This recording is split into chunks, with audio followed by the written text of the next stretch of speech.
नमस्कार and welcome to my YouTube channel Back from the Jaws of Danger।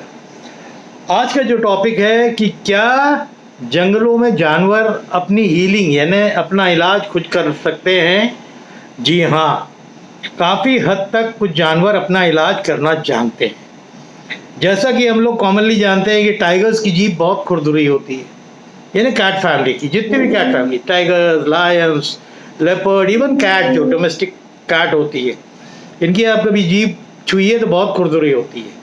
और जैसे कहीं आगे के पैर पे चोट लग गई या पीछे के पैर पे जो उनकी रीचेबल पोजीशन है वो उसको चाट चाट के, घाव लग गया उसको चाट चाट के ही उसको वो साफ कर देते हैं और फिर वो साफ होते होते धीरे धीरे वो हील भी हो जाता है। तो ये कमाल की टेक्निक है जो ऊपर वाले ने उनको दे के रखी है उनके जीभ के अंदर। तो ये तो कैट फैमिली की है। बट आज का जो किस्सा आपको मैं बता रहा हूँ ये एक हाथी का है। मैं हाल में ही अभी मोहान गया था कॉर्बेट, तो वहाँ पर एक आपका गाइड थे, वो मेरे से मिलने आए। उन्होंने एक कमाल का किस्सा मेरे को सुनाया एक हाथी के बारे में, जिसके एक पैर में इन्फेक्शन, वो पला हुआ हाथी था, जंगली हाथी नहीं था, वो दुधवा का ही या दुधवा सॉरी कॉर्बेट का ही हाथी था और वो पला हुआ था और उसके एक पैर में चोट लग गई थी और उस चोट से फिर इन्फेक्शन हो गया और उस इन्फेक्शन में पस आ गया। तो जो वेटनेरियंस थे वो उसका इलाज कर रहे थे बट उसकी रिकवरी नहीं हो पा रही थी और वो बहुत इरिटेट करने लगी, गुस्सा करने लगी। जो हथनी थी उसको जब बांध के रखते थे वो बहुत किसी को नज़दीक नहीं आने देती थी, क्योंकि शायद उसको दर्द हो रहा होगा, पस जम रहा होगा, पस बढ़ रहा होगा, तो वो दर्द बर्दाश्त नहीं कर पा रही होगी, तो वो इरिटेट करने लगी, वो किसी को अपने पास आने नहीं देती थी। एक दिन फिर रात में तो इनको बांध के रखते थे खूंटे से, एक दिन देखा इसने खूंटा जो है रस्सी वाला जो है टुड़ा लिया और ये पीछे ही जो नदी थी उस नदी में चली गई और नदी में ये खड़ी हुई मिली। जब सुबह स्टाफ ने देखा कि भाई ये है नहीं, तो ये लोग ढूंढने निकले तो सामने दिख गई। भाई हाथी का तो साइज से ही पता लग जाता है और वो खड़ी हुई थी। अब जा भी नहीं सकते क्योंकि पानी काफ़ी था, हाथी तो काफ़ी लंबा रहता है और उसको घाव नीचे आया हुआ था उसके पैर में, जो आप बोले नीचे का हिस्सा बिल्कुल बीचों बीच का ही घाव आया था, उसमें पस काफ़ी पड़ गई थी।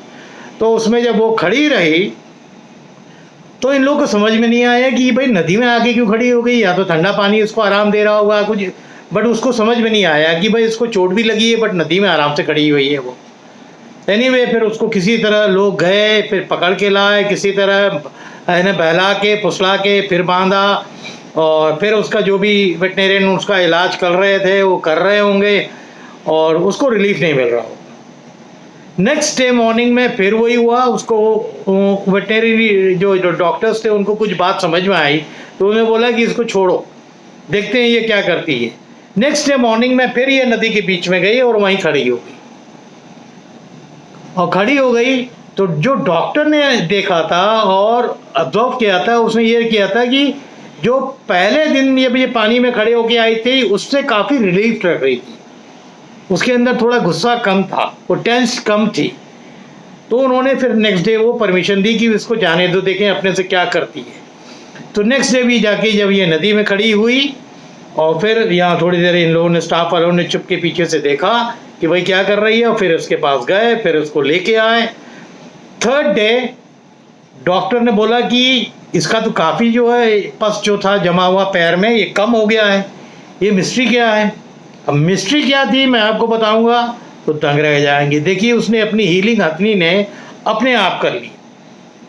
वो जब नदी में जाके खड़ी रहती थी तो जो छोटी छोटी मछलियां होती थी ना वो पस आके खा लेती थी और वो हाथी जो है बार बार पानी में जो जा रहा था वो इसीलिए जा रहा था कि जब वो पस कम हो जाता, आपको कभी भी कोई घाव हो और पस हो, जब आप पस फोड़ते हैं ना तो उस समय थोड़ा दर्द होता है, बट जैसे ही पस निकल जाता है बहुत बड़ी रिलीफ मिलती है। तो शायद उस हथनी को वही रिलीफ मिल रही थी कि जहाँ उसका इन्फेक्शन हो गया था, उसमें पस पड़ गया था, वो पस जो है मछली जो है खा के तीसरी दिन उसके पस बिल्कुल गायब हो गया और फिर वो लौट के आई, बहुत रिलीफ थी। फिर उस पर जो भी उसको जो पट्टी हट्टी की गई है और जो भी दवा दी गई उसको जो इन्फेक्शन हुआ था उसको क्योर करने के लिए जो वेटनेरियंस ने किया और उसके बाद उस हथनी का पैर ठीक हो गया और ये हील हो गई। ये कमाल की टेक्निक है। देखिए, जैसे अभी आपको टाइगर्स को बताया था, इस तरह की बहुत सी चीज़ें हैं जो जंगल में होती हैं, और आपको जो जंगल के लोग हैं उनको तो मालूम है कि विभिन्न अलग अलग प्रकार के जानवर अपने आप को सेल्फ हीलिंग कैसे करते हैं। तो ये सेल्फ हीलिंग के ऊपर एक टॉपिक था। उम्मीद है कि आप पसंद करेंगे, क्योंकि ये रियल लाइफ में है, ये कॉर्बेट में हुई है एक हथनी के साथ में, और उसने अपना इलाज खुद कर लिया। तो कितनी कमाल की बात है ना। मैं उम्मीद करता हूँ कि ये वीडियो आप पसंद करेंगे, और हमारा जो चैनल है back from the jaws of danger, इसको सब्सक्राइब करिए, शेयर करिए, ताकि जो इतनी बढ़िया इन्फॉर्मेशन और मेरी अपनी निजी लाइफ, मेरे फादर की लाइफ, कैंप की लाइफ की जो स्टोरीज़ हैं वो लोग देख पाए। और अगर आप शेयर करेंगे तो काफ़ी लोग देखेंगे। ठीक है, थैंक यू।